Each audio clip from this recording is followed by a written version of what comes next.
Olá, você vai ver nesta edição do Câmara Rio Notícias.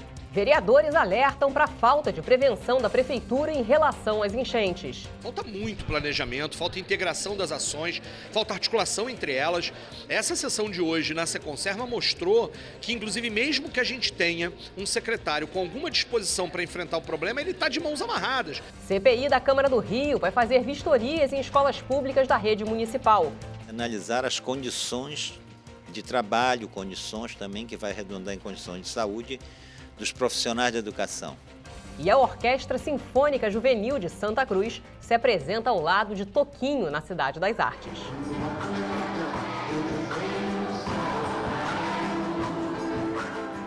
Não saia daí, a gente volta já.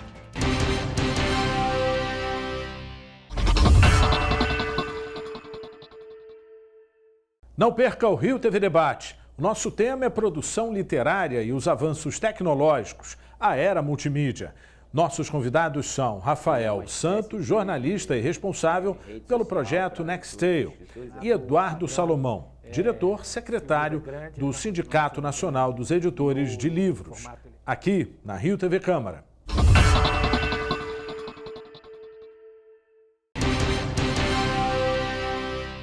A gente começa esta edição do Câmara Rio Notícias falando da CPI das enchentes. A comissão ouviu nesta quinta-feira o secretário municipal de conservação. Os parlamentares estão preocupados com a possibilidade da cidade voltar a sofrer com inundações.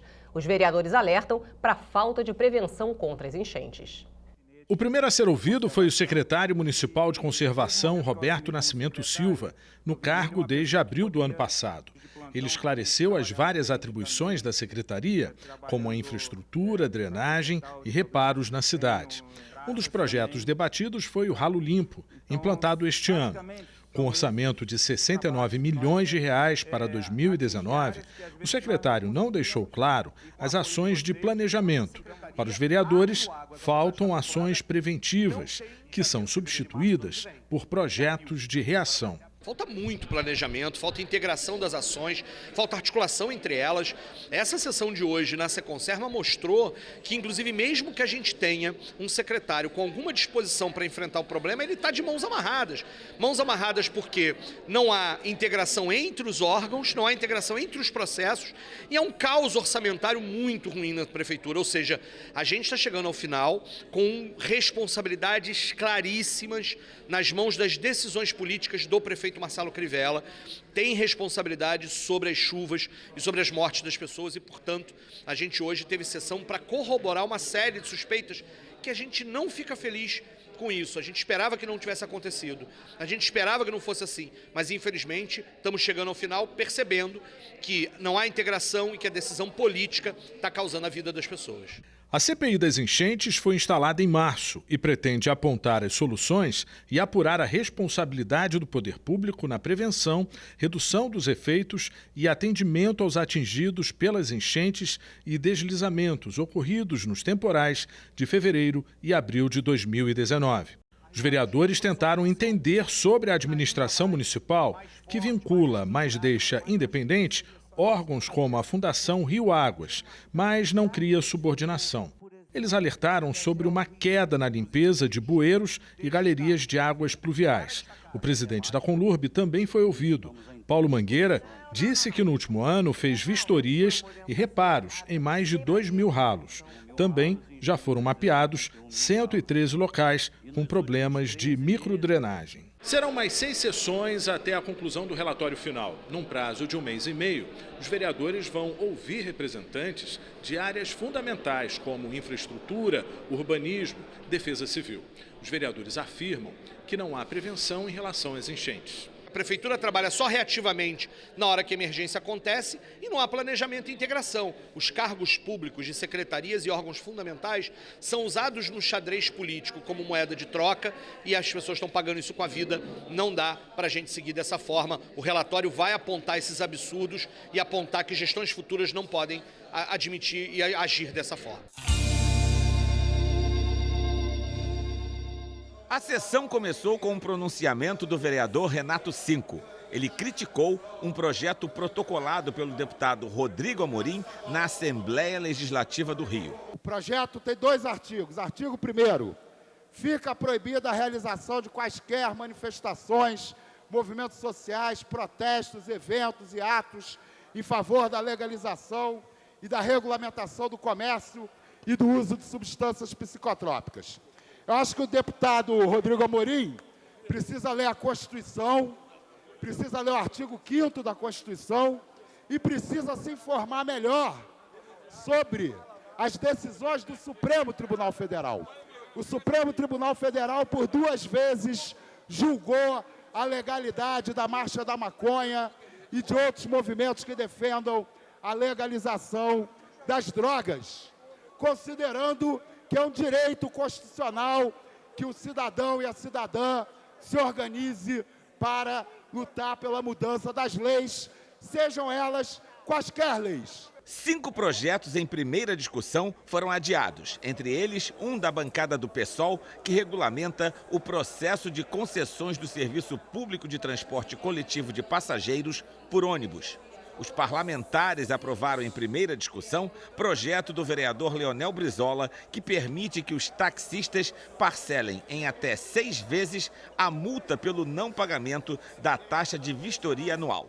De acordo com o projeto, a vistoria poderá ser agendada logo após o pagamento da primeira parcela. A Câmara também aprovou na sessão desta quinta-feira, em primeira discussão, o projeto do vereador Marcelino da Almeida, que cria o botão de pânico nas escolas da capital. A preocupação nossa é muito grande.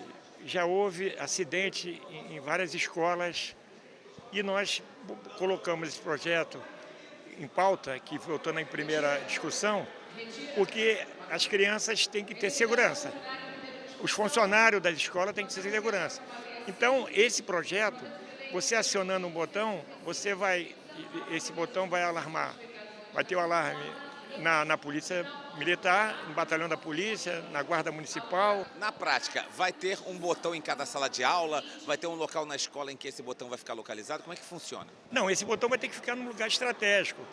Para alguém da escola ficar sabedor, então fica num lugar determinado que algumas pessoas da escola têm que saber se houver algum acidente dentro da escola, ele acionou o botão. A CPI da Câmara, que apura as condições de trabalho nas escolas da rede municipal, começa uma série de vistorias na semana que vem. Na reunião dessa quinta-feira, a comissão decidiu realizar 3 audiências públicas. A sessão começou com o presidente da comissão, vereador Babá, comunicando a renúncia do parlamentar Hinaldo Silva, da relatoria e dos trabalhos. Em seu lugar, assumiu o vereador Marcelino da Almeida. O parlamentar Babá vai acumular a presidência e a relatoria momentaneamente. Me apresentei como relator temporário para que já nós possamos conversar com eles, para que na próxima reunião eles possam assumir a relatoria. E aí eu renunciaria e ficaria apenas na presidência. Os vereadores decidiram realizar 3 audiências públicas. A primeira, agendada para o dia 20 de setembro, vai tratar das condições de trabalho dos profissionais da cozinha e de refeitório. As demais vão tratar das condições de trabalho dos profissionais de gestão e apoio administrativo e dos docentes. Os parlamentares também decidiram que a comissão vai visitar escolas do município a partir da próxima semana. Primeiro é analisar por setores, né? E analisar as condições de trabalho, condições também que vai redundar em condições de saúde dos profissionais da educação. No caso das merendeiras, no caso do pessoal administrativo e professores. A CPI foi criada para investigar condições de trabalho nas escolas municipais. De acordo com o relatório do Tribunal de Contas do município, aproximadamente 73% das unidades escolares estão em péssimas condições. Esse mesmo estudo mostrou que a prefeitura repassa cerca de R$13 mil por ano para cada escola fazer manutenção. Lei aprovada na Câmara do Rio concede benefícios fiscais a cidadãos e empresas que custearem obras e adquirirem equipamentos para creches conveniadas ao município. CPI da linha amarela houve executivos da Lanza e do Tribunal de Contas do município. E na sessão, o vereador responde, o parlamentar Matheus Floriano fala sobre sua trajetória política. E você vai ver depois do intervalo. Orquestra Sinfônica Juvenil de Santa Cruz faz o primeiro concerto.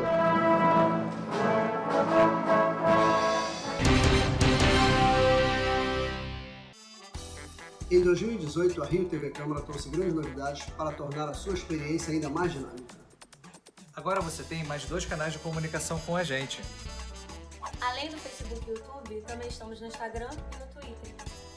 Bastidores das matérias, programas, conteúdos exclusivos e muito mais. No estúdio ou nas ruas. Saiba em primeira mão o que acontece na Casa do Cidadão Carioca e em todo o município. Desde o cotidiano da cidade em um jornal diário. Passando pelo plenário da Câmara Municipal. Além de programas sobre o Legislativo e a cidade. E debates com vereadores e especialistas sobre os temas mais relevantes para os cariocas. Uma linguagem dinâmica e informativa. Que colocamos no ar todos os dias. Participe, mande críticas, sugestões e nos ajude a fazer uma programação cada vez melhor. Você também faz parte dessa história. Trabalhamos duro para levar até você uma programação de qualidade. Seja onde for, a Rio TV Câmara estará conectada com você. Siga a Rio TV Câmara nas redes sociais.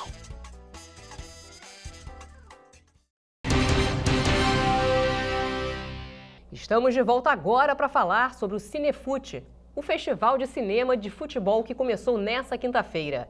É a 10ª edição do evento e, para saber das novidades desse ano, a repórter Mariana Rosadas conversou com o coordenador Antônio Leal. O Festival de Cinema Latino-Americano dedicado à promoção de filmes sobre futebol está na 10ª edição e o técnico desse time é o Antônio Leal, coordenador do evento. Obrigada por bater essa bola aqui com a gente. Esse é o famoso e verdadeiro futebol arte, futebol 7ª arte, né? São 44 títulos exibidos em sessões gratuitas, 24 títulos brasileiros e os outros 20 da onde, Antônio? 20 internacionais, vindos da França, Inglaterra, Alemanha, da América do Sul tem a Argentina, tem o Peru, que é o país homenageado do Cinefute esse ano, teremos 2 filmes peruanos na nossa programação. Tem filmes também de Portugal, filmes da Espanha, ou seja, e do Catar, inclusive, né? Que vai ser a sede da Copa do Mundo de 2022. Então digamos assim, um grande mosaico, né, de filmes vindos de várias partes do mundo para o Cinefute esse ano. E o Cinefute vai até o dia 10 de setembro, se propõe a atrair tanto torcedores quanto cinéfilos, né, e transportar, digamos assim, a emoção das arquibancadas para as telonas. Eu queria saber como é que surgiu a ideia de fazer um festival de cinema voltado para futebol e contasse um pouquinho da trajetória desses 10 anos já de Cinefute. A ideia surgiu exatamente no ano da Copa do Mundo da África do Sul, em 2010, né? A próxima Copa do Mundo seria e foi no Brasil. E o país do futebol até então não tinha um festival de cinema dedicado a essa paixão nacional que é o futebol. E no mundo inteiro havia apenas, naquele momento, um único festival de cinema de futebol no mundo, que é o Festival de Cinema de Berlim, é o mais tradicional até hoje, nosso parceiro de todos os anos, né? Então nós resolvemos criar, juntar essa química do futebol com o cinema. E para nós foi uma grande surpresa, né? Hoje a gente olhando para trás, uma trajetória de 10 anos, cuidando, né, de construir programações muito especiais, bastante diversificadas de filme de futebol. O Cinefute, quando realiza a sua curadoria, pensa sempre em não apresentar apenas filmes de conquistas, jogadores, clubes. Nós levamos histórias humanas do futebol para o cinema e isso vai marcando a nossa identidade junto ao nosso público. Por isso que a gente tem sempre, todos os anos, um público muito variado, presença feminina, crianças, família, independente daqueles fãs que são aqueles torcedores de sempre, que também são nossos espectadores todos os anos. Olha lá, os meninos correndo pra lá, pra cá, pra lá e pra cá. Atrás, os empresários. Se eu quero saber, eu podia me dar bem como empresário de jogador, sim. Ah, só tenho 3. Então foi um verdadeiro chute de 3 dedos. Você comentou que é uma programação altamente diversificada, qualificada também, e não são só as exibições dos filmes. Tem também debates, palestras, homenagens, premiações. E esse ano, especificamente, no Rio, o Cinefute vai ser apresentado na Zona Sul, em Botafogo, vai ser no centro da cidade, na Zona Norte, em Guadalupe, e também em Niterói.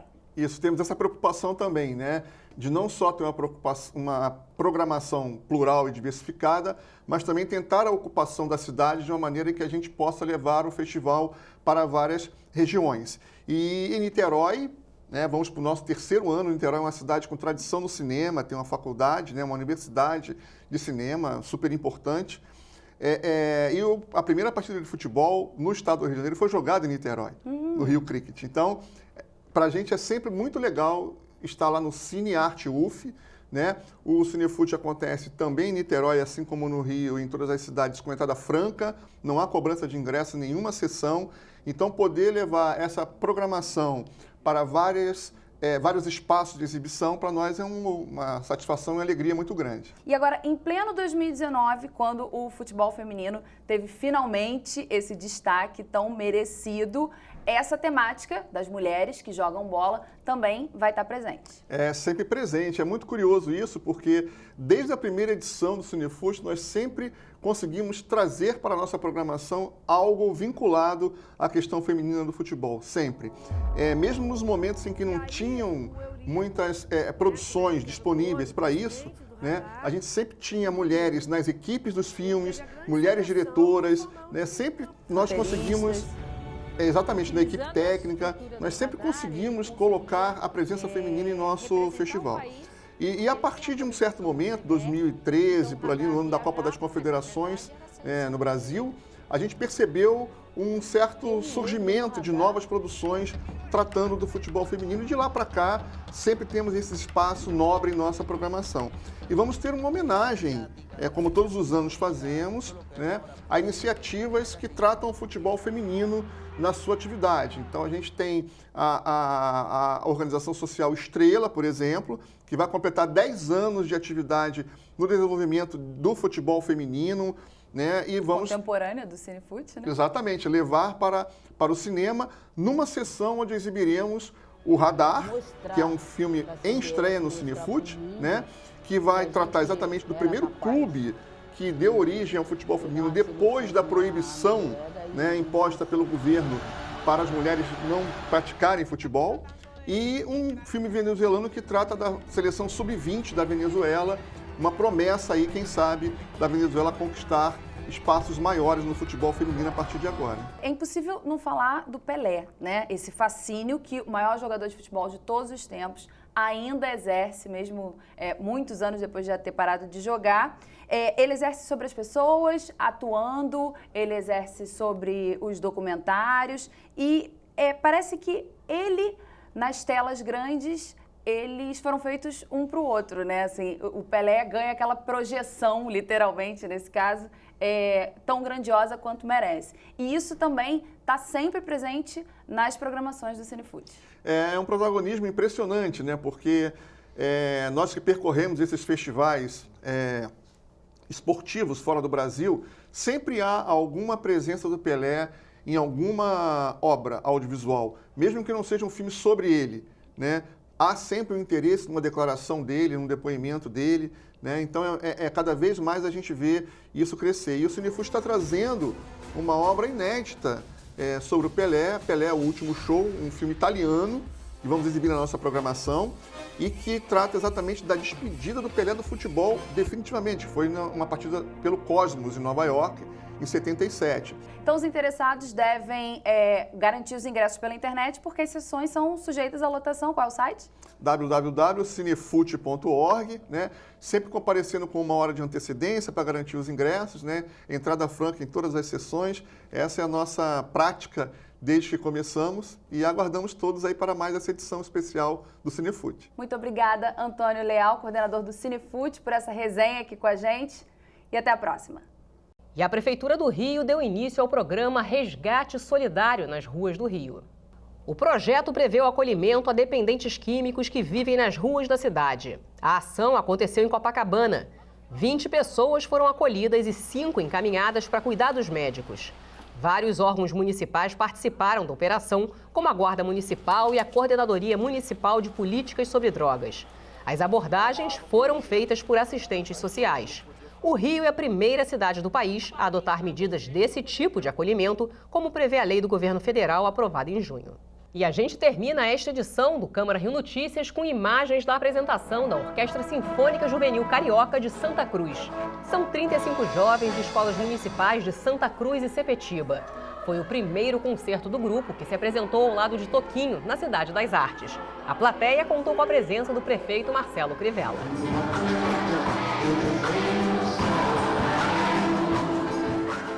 E o Câmara Rio Notícias fica por aqui. Obrigada pela companhia. Amanhã a gente se vê.